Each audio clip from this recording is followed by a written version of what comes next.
Ginahasa umano ng isang pulis binangona ng isang babaeng hinanapan ng droga kasunod ng Oplan Tokhang. Ang pulis hindi na makontak at hindi na nagpapakita sa istasyon. Saksi si Susan Enriquez.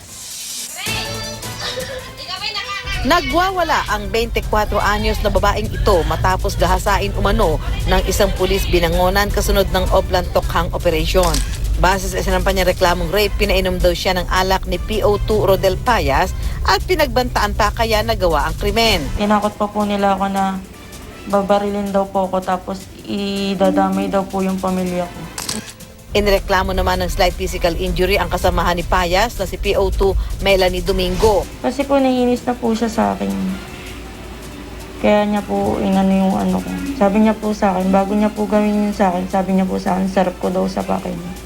Kinumpirma ng hepe ng binangonan pulis na kasama sina PO2 Domingo at PO2 Payas sa mga nag-operate at umaresto sa umunoy pusher na si Harold Certeza nitong Sabado. Mula kina Certeza, nagpunta naman daw ang dalawang pulis sa bahay ng complainant para hanapin din daw ang droga kahit pa di raw siya itinuturing na suspect. Sinuntok niya po ako. Sinapak.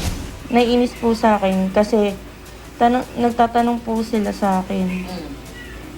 Pilit nga pong may pinapalabas sa akin. Sabi ko po wala po talaga akong ilalabas.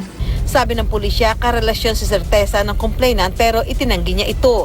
Kasunod dito, pinagbantaan umano ng pulis ang complainant kaya napilitang sumama sa isang hotel at doon hinalay. Kaya naman po ako sumama dun kasi tinakot na po ako.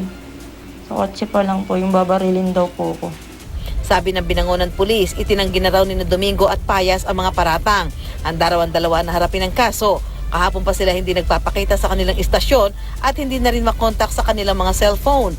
Nakatakdang ihain sa piskalya bukas ang mga reklamo. Ako, si Susan Enriquez, ang inyong saksi.